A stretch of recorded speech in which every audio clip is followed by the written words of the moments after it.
As tough immigration policies kick in, stories are emerging from people in immigration detention and those who have left the United States.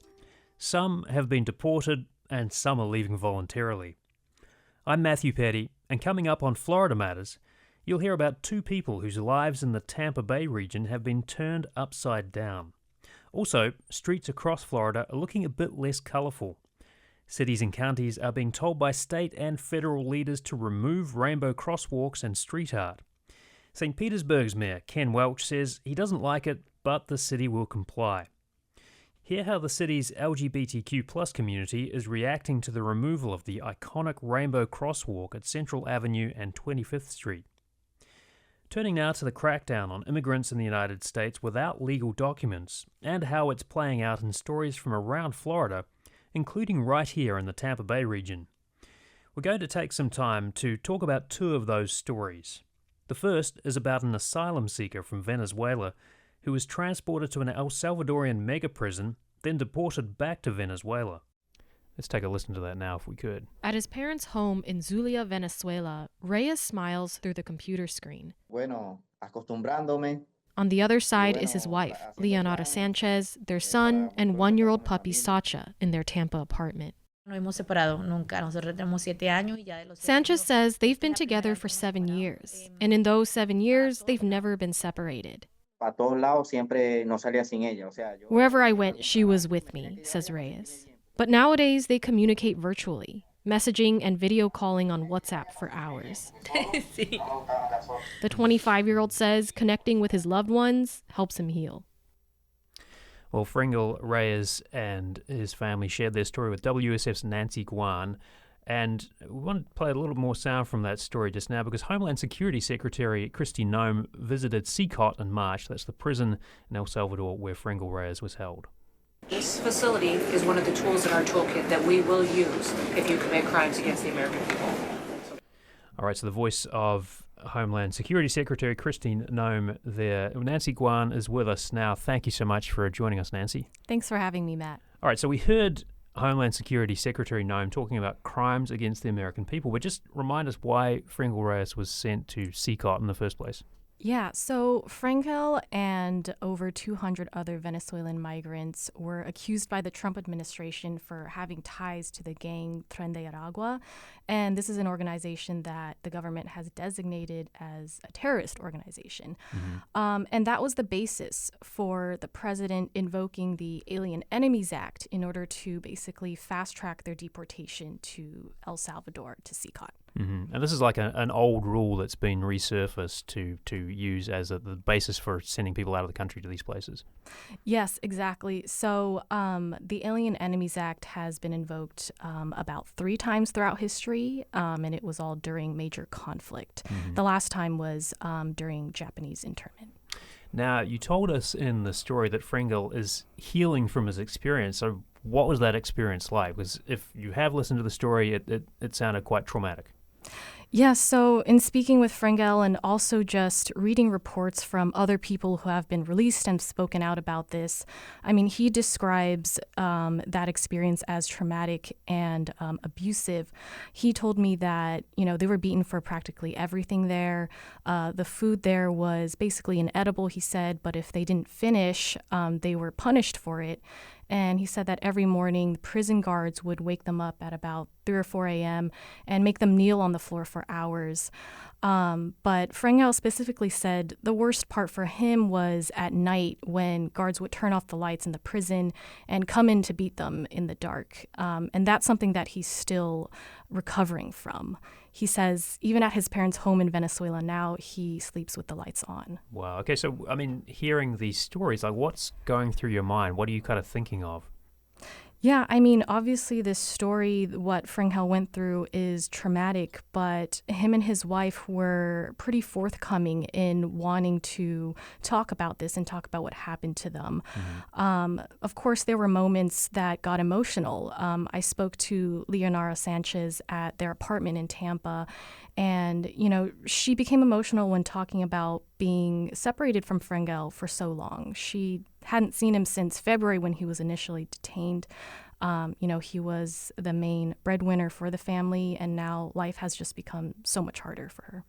I wonder too about this notion of, because we hear from the authorities, the likes of Secretary Noem, that these are criminals, they're dangerous, they should be imprisoned because they're a threat to society. But here you have the story of somebody who's like, he has an asylum claim and he's trying to kind of make a go of it here in the United States. Like, how do you sort of marry those two ideas together? Because they're very different places that they're coming from. Yeah, I mean, and I think that's what Frangel and his wife were trying to deal with when this happened to him. Mm-hmm. Frangel is an asylum seeker, like you said. He crossed the southern border with his wife and their son in about 2023. He was making a living here as a painter. They said he has no criminal history, and they really just don't really understand why he was targeted. Was there some hesitation at all from Frangel and his wife? Because I imagine people in this situation may be a little worried about some blowback or retaliation. Like, was there any trepidation about telling that story and sharing it? Yeah, I think you're right. There are families who are more hesitant to talk about this situation. They're afraid to go public about this. They've already been targeted by the government for immigration, and they don't want to bring more attention to themselves. But there are people like Frangel and Leonara who feel that telling their story will make an impact. When I spoke with them, I got the sense that they feel that telling their story will help them and others get justice. Mm-hmm. Throughout the interview, Frangel told me multiple times that he doesn't want this to happen again to anyone else. Has there been any updates on what's next for them? Because this was a few weeks ago that they shared their story with you. Like, what does the future look like for them? Yes, well, Reyes right now is in Venezuela with his family, and he is part of a lawsuit that is fighting to bring him and others back. Mm-hmm. I think they're waiting for that to play out. Leonara also has an asylum case with her son in the U.S., and the last time I spoke with her, she was deciding, whether to go back to Venezuela or stay here and pursue that asylum case. Yeah, so some difficult questions to answer there. Well, let's turn to another aspect of the crackdown on immigrants and immigration. I should say people who are self-deporting. 22-year-old Maria Martinez decided to leave after she was detained and separated from her family in Sarasota. She's returning to Mexico, where she says she'll have to start over. At their home in Sarasota, Lourdes Martinez, Maria's mom, leafs through her daughter's belongings. Este es su libro favorito. Yo se lo regalé. This is her favorite book, Lourdes says, holding up The Alchemist. I gifted it to her. She then walks towards Maria's closet. For the last several days, she's been packing her clothes and shoes into a suitcase to send to Mexico. It's painful, Lourdes says, when she smells the perfume on her daughter's clothes. Le mandé su peine, sus perfumes. All right, so some pretty emotional testimony there. Just remind us, Nancy, how Maria ended up in ICE custody in the first place. Yeah, so Maria wound up in ICE custody initially due to a traffic stop. Mm-hmm. She told me that she was driving back home from work when Northport police stopped her for making an illegal U-turn, she said. And that's when they found out that she was driving without a license. And just so you know, those without legal status aren't able to get a license in Florida. So they arrested and detained her for that and took her to the Sarasota County Jail. And as you might know, our sheriffs and counties have partnerships with federal ICE agents. So when she was booked, she was flagged for her immigration status, and local officers held her until ICE was able to bring her into their custody. Right, and there are some states in the United States where if you're here without paperwork, you can still get a license, right? So yes, Florida is, it's not uniform across the entire country. Right, it does depend on the state. Mm-hmm. How did Maria come to the U.S. in the first place? So Maria's mom told me that she brought her and her siblings over to the U.S. when Maria was about 12. She didn't go into detail about that experience. She said it was a very difficult journey, but they had crossed the southern border from Mexico into the U.S. Mm-hmm. I want to just jump forward to the end of the story because there is a bit of a silver lining here, right, to Maria's story. Here's the moment she reunited with family in Mexico. They chanted her nickname, Lulu. Lulu, Lulu, ra, ra, ra. and threw her a party with a mariachi band. For Maria, the moment was bittersweet. I had my parents on a video call the whole time. And I just started crying. And they started crying too because, see, like they knew I was free and they knew I was happy and they made it possible. So bittersweet, as Maria said, and you spoke to, her mother is kind of weighing up these two conflicting emotions too. What do we do next? So what are the options for them? Yeah, I mean, when I spoke with Maria's mom, Lourdes, she said that she was considering moving back to Mexico in order to reunite with her daughter. And that, I think, is what they're planning for at this moment. But, there are legal complications to leaving, so they have to consider that too. What have you learnt about the impact of immigration policies that are rolling out across Florida and the United States as you kind of hear from these folks? And I mean, can you put a number on, say, the folks who are deciding, I'm just going to leave before I do get rounded up by ICE and sent out of the country? Yeah, I mean, that's a really good question, but I think it's hard right now to pin down exactly how many people are leaving on their own. Naturally, that's a hard thing to track. But there is an analysis that the Pew Research Center actually put out recently that gives us a glimpse into what's going on with the immigration population. It shows that about 1.5 million people who are foreign-born have left the U.S. since between January and June, and that's a pretty big number. That was Nancy Guan covering immigration for WUSF. Coming up, cities and counties around Florida are removing colourful crosswalks and pavement art. So what comes next?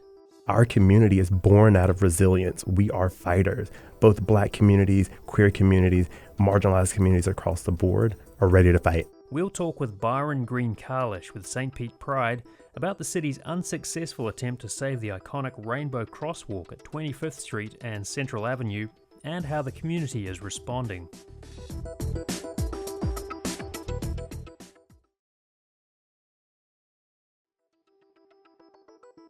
You're listening to Florida Matters. I'm Matthew Petty.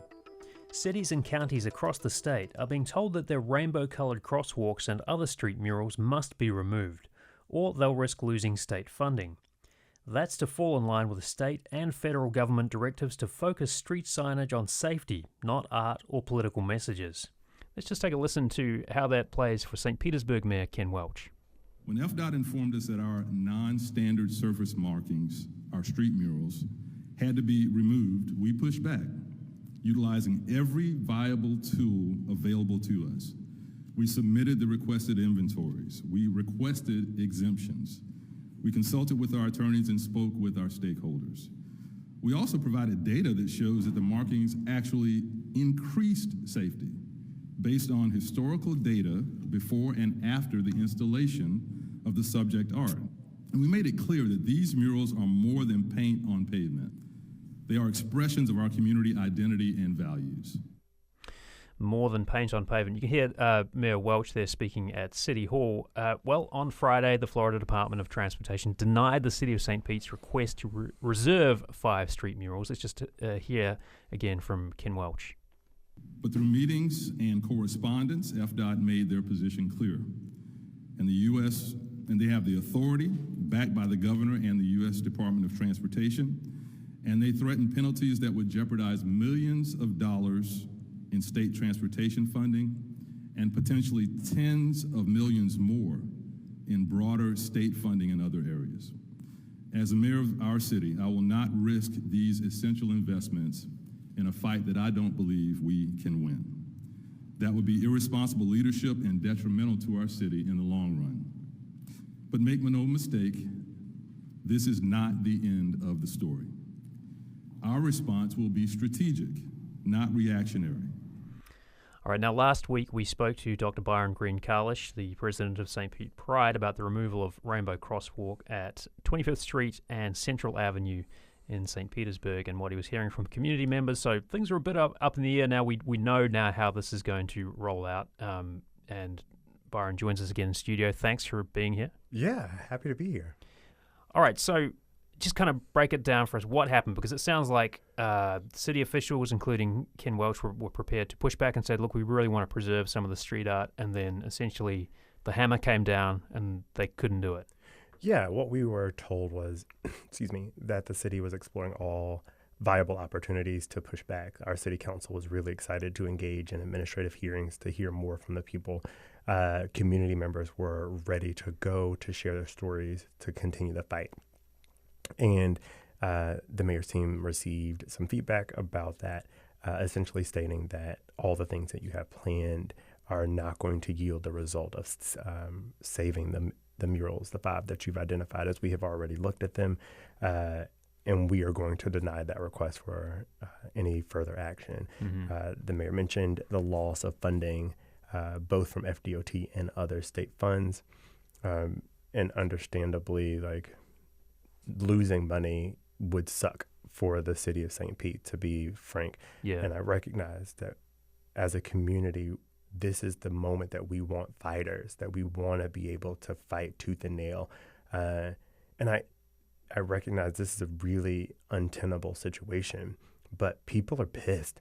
People want to get in there. They want the movement. And I've shared often, and as often as I can, to remind people of the fight doesn't have to look the same for everybody.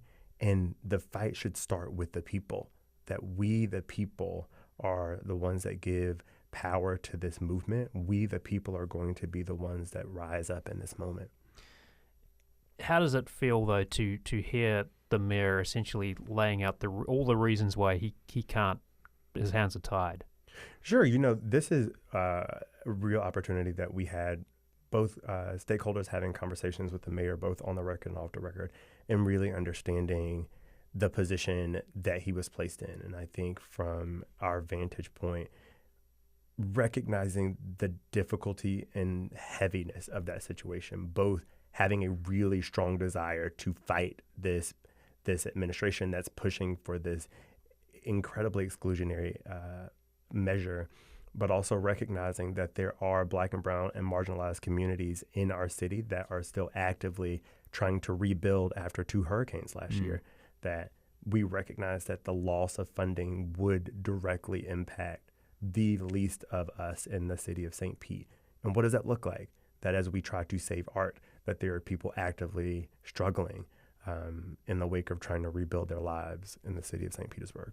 It does kind of strike at some of what makes St. Petersburg unique, right? Because if you look at the list of these pieces of art that are going to be covered up or repainted, there's 5 street murals. There's the rainbow-painted crosswalk we've talked about on Central Avenue and 25th Street, the Black History Matters mural outside the Woodson African American Museum, the Common Ground mural on 5th Street and Central, the Fluid Structures mural on the USF campus, and the Crossway Crux mural in Charles Park. So, I mean, these are sort of like visual expressions of the city. I mean, that's got to be challenging to say, okay, this is going away.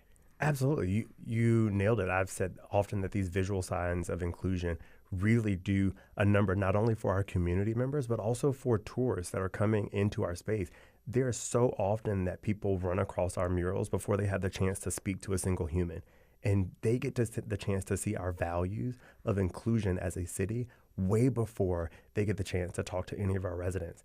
And as a state that relies heavily on economic tourism dollars, we want people to feel welcome in our space. We want people from Canada. We want people from across the United States. We want people from all across the world to come and check out our beaches and all of our businesses that really rely heavily on these tourism dollars. And inclusion is the key there that is going to draw people into the space. It is going to welcome people to say, hey, I may not be a Floridian, but I feel welcome in this space. Mm-hmm. Okay, so my understanding is that there isn't a timeline per se on this. I mean, we've seen what's happened in other cities, like in the city of Orlando, for example. Florida Department of Transportation workers came and painted over the crosswalk outside the side of the Pulse nightclub, which is, folks probably know, is what was at that point the worst mass shooting in United States history back in 2016. Obviously, that's kind of a big part of the identity of the city that's been erased. We're seeing pushback, but what do we know about when these murals are going away in St. Petersburg? Absolutely. What we know at this point was that we were given a September 4th notice date that it would happen before or on September 4th. So we have continued to be kind of on alert. There are community members that are keeping eyes on the murals just to give a heads up of when these things are going to happen. The mayor's team did alert us that if and when they find out, that they believe they will find out in advance of that happening, that they will let us know, and the rest of our community stakeholders what will happen in that timeline as it approaches. Is there a cost associated with removing these? As I understand it, yes, there is a cost. That cost right now is being incurred by FDOT. They have said that they are going to relay that cost to the city of St. Petersburg. Whether that happens, I am unsure. But to be clear and frank here, that the murals were all paid for by private citizens. A lot of comments that I've gotten both in my email and on my social media pages are, hey, we didn't want to pay city or tax dollars for these murals to be placed down. And I've reminded everyone that I've talked to that every one of those murals, all 5 of them in the city of St. Petersburg, were paid and applied by private citizens and private businesses. And is that a misconception? Because it sounds like you've had some pushback from folks saying, I just want a black and white crosswalk, no color on my street. Yes, that is a misconception that I've continued to hear often. But a reminder that there is a process that you can apply for, or there was a process that you could apply for and engage the city and say, hey, we want to do this thing. We are going to raise some money to get it done. And they would approve or deny that mural request. Let's just go to Ken Welch again for a moment and listen to what he says is going to happen next. And now I have a call to action for our residents. Over the next few days, visit the mural sites, take photos, share them with your friends and family. Use hashtags like We Are St. Pete, Our Streets, Our Voices, and Can't Erase St. Pete. Let's show the world that these works are more than art. They are part of our soul as a city. I'm going to go off script and say, obey the law. Don't take the bait. Be smart about how we take these next steps. So I want to ask you about that because, as I mentioned, in Orlando, we're seeing activists kind of pushing back, and they've that crosswalk I mentioned has been colored with chalk. I believe they've used paint as well to kind of repaint it, and then you've got this kind of back and forth. Department of Transportation comes in and paints it black again, and then it kind of goes back and forth. I mean, do you see something like that playing out in St. Petersburg, or do you think people are going to listen to the mayor and say, we're just going to abide by the official line and go with it? I think that St. Petersburg is filled with fighters. And what you see in Orlando will be very similar to what you see in St. Pete. We're going to be chalking the sidewalks up and down Central Avenue. We're going to be inviting people to come and be in community with people that really believe deeply and really want to fight and show that we are here, that we believe deeply in inclusion and ready to go. That mobilization is being led by a group of activists and community members.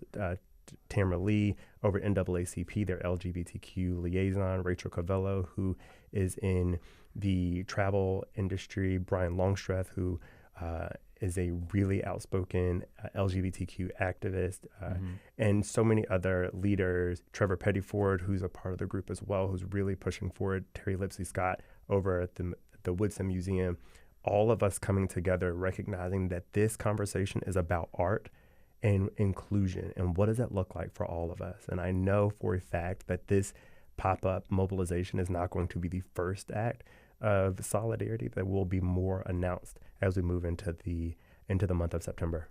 We're also hearing one of our reporters, Lily Belcher, spoke to Mayor Ken Welch, and he told her that storefronts would be decorated, that parking spaces would be decorated. You nailed it on the head. We've been in contact with the Grand Central District in St. Petersburg, and they are excited to reimagine what their planters look like. We've talked to business owners like Cocktail St. Pete, and they are covering their entire business front in a rainbow. We've had the opportunity to talk to other business owners that want flags, they want banners, they want to cover the city in inclusionary visual cues of that inclusion. So if it is Black Lives Matter or Black History Matters, or if it is the progressive flag, everybody wants to jump in here. And I say this often, that the city wants fighters. They want grit. They want to get down. And I think this is what you're seeing. What are you looking for from the city besides just kind of encouraging folks to get out and show their pride in the city and decorate what they can if it's private property? Like what would you want the city to do to support folks in your organization and others who say, like, this is important to the identity of St. Petersburg? I think at this moment, I want the city to get behind the community that's ready to lead, that the community is up in arms, ready to fight and fight on the ground. And I want to see the city get behind those efforts to say, like, hey, how can we support the movement that's already in progress? That if we were not able to fight in the venue, in the lane that we wanted the fight to occur, let the people speak. That this experiment of democracy that is the United States of America contrives its power from the people. And right now, the people are ready to get out and do the things, which is the most exciting part of all of it. But there is still this kind of the threat of funding being withdrawn looming, right? I mean, while St. Pete Mayor Ken Welch may say, okay, we're gonna do what the city and the state of Florida says and allow those crosswalks to be repainted. I mean, are you worried that something more might happen down the track and there maybe more sort of funding withdrawn as a threat? I'm absolutely concerned about this blackmail that's actively occurring right now. That money being held over the heads of the governed for speaking out and wanting to be more inclusionary. I don't find it normal to be in this moment where the state is saying, I'm going to pull back money if you misbehave. This is not a normal time, but our community is born out of resilience. We are fighters. Byron Green-Carlish is the president of St. Pete Pride. You heard him talking there about the community's response to the removal of rainbow crosswalks and other street art. That's our show for this week. If you have ideas about what you'd like to hear on Florida Matters, people whose stories need to be told, cool jobs, and hidden gems from around Tampa Bay, let us know. Reach out by phone or email. Call 813-755-6562 and leave a message, or email floridamatters@wusf.org. Florida Matters executive producer is Grayson Doctor. Our producer is Amelie Horace. Production assistance from Lily Belcher. Editorial guidance from Mary Shedden. Our engineers are Dave Anderson, Jackson Harp, Gio Garvin, and Blake Bass. Subscribe to Florida Matters wherever you get your podcasts and watch on WUSF's YouTube channel. I'm Matthew Petty. Thanks for listening and watching.